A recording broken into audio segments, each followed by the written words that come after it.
Beijing rolling out the red carpet for world leaders, complete with dancers along the route and light. It was a red carpet never seen before. The last time we saw a public display quite like this was, frankly, in the Hunger Games.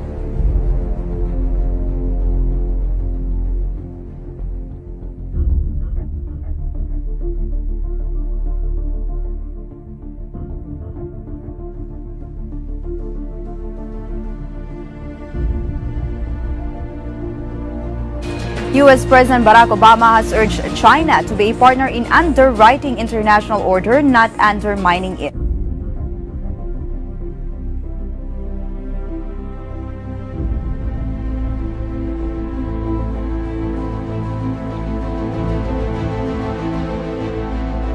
We are living through one of these historic defining times.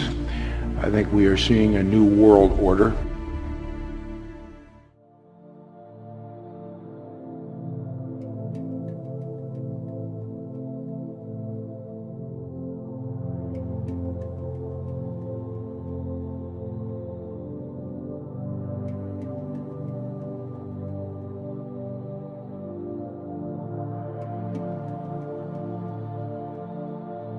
One of the biggest music stars on the planet is under fire tonight. Queens native and rapper Nicki Minaj is being criticized for a new video she released that some say invokes Nazi imagery. The lyrics alone are too racy for us to broadcast, but it's the imagery in rapper Nicki Minaj's new video that's causing controversy. Critics say the lyric video for the song Only is filled with Nazi-inspired images. In it, a cartoon of Minaj sits on a throne like a military dictator surrounded by red banners. There are even soldiers before her wearing armbands featuring the logo for Minaj's record label. They resemble swastikas.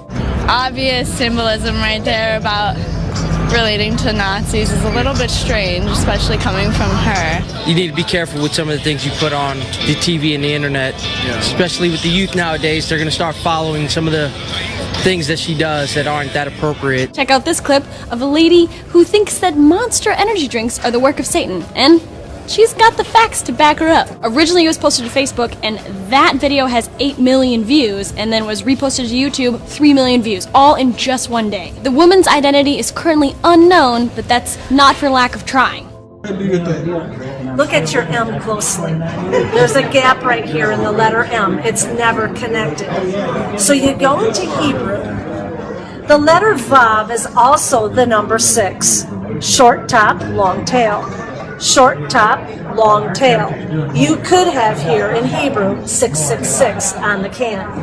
But my interest is the word monster. What do you see in the O?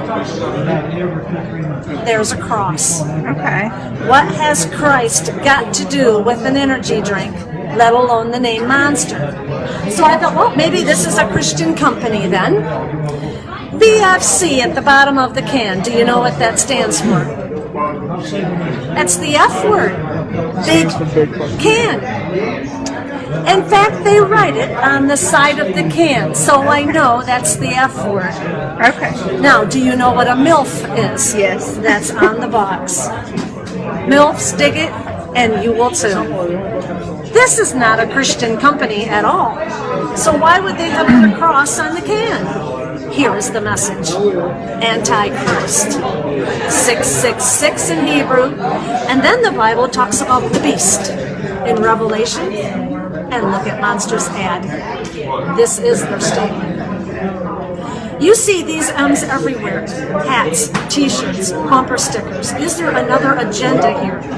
If God can use people and product, so can Satan. And look at it this way. Even if the M was not the issue, you cannot deny that that is a cross. And what is witchcraft? When the cross goes upside down, bottoms up, and the devil laughs. Something to think about. Wow. This is how clever Satan is, and how he gets into the Christian home and a Christian's life, and it breaks God's heart.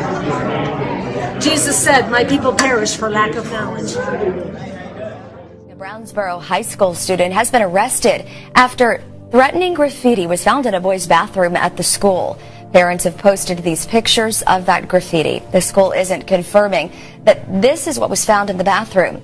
That student is charged with terroristic threat on a public entity, which is a third-degree felony. The student has been taken to the Henderson County Jail. A disturbing image hidden inside a toy purchased at a local dollar store. News Center 7's Lauren Clark with why a Kettering mother wants it off the shelves. A mother bought her toddler this princess wand at the dollar store behind me. Imagine her surprise when the curious little girl peeled back the foil to find this image of a girl cutting herself inside. You don't want to think about little girls picking that up and thinking this is normal, you know, or funny or interesting or any of those things. The owner of the store tells me he will not be taking the item off of his shelf unless he receives a complaint directly from a customer.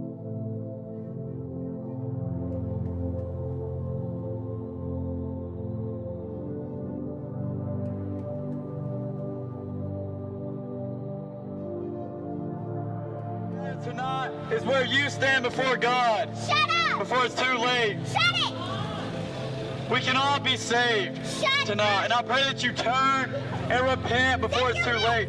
Turn from your sin. Blah, blah, blah, blah, blah. What is sin? Blah, blah, blah, blah, well, God gave His commandments so that we can see our sin. Stop talking, no one listens. And see, because of our sin, that we need to turn to God. Potholes should be quiet. We need to turn to God before it's too late, just like the rich man. The rich man didn't turn to God, and it was too late for him when he stood before God in heaven. He wants to hear you. And in hell, he lifted up his eyes. Jesus, blah, blah, Jesus, blah, blah, blah. Don't think that your own good works will get you to heaven. Nothing will get us to heaven but Jesus Christ. It did not take long for the city of Fort Lauderdale to make good on its promise to criminally charge those who violate a new ordinance that effectively outlaws groups from feeding the homeless in public. On Sunday, the city charged 3 people, including 2 ministers and a 90-year-old homeless advocate, and they could face up to 60 days in jail for their so-called crime.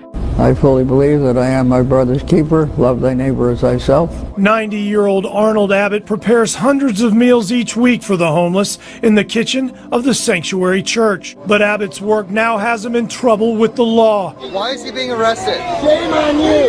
Shame on you! He faces possible jail time and a $500 fine for feeding the homeless after he was charged Sunday with violating a new ordinance that virtually outlaws groups from sharing food with the hungry in the city. One of the police officers came over and said, "Drop that plate right now."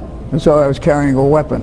Also charged was a minister from Coral Springs and Sanctuary Church pastor. A story that's probably going to outrage you. High school football team in Delaware forced to change a post-game ritual of praying after an advocacy group gets its hands on this photo of the team's coach and his players gathered in a holy huddle. A school board member certainly did, saying, quoting here, "Groups such as the Freedom from Religion Foundation are about taking rights away, not ensuring that we keep our rights." The head coach says this is the first time in 40 years of coaching that he has not been able to pray with his students, Gretchen, but he said he will continue to instill right and wrong in his players.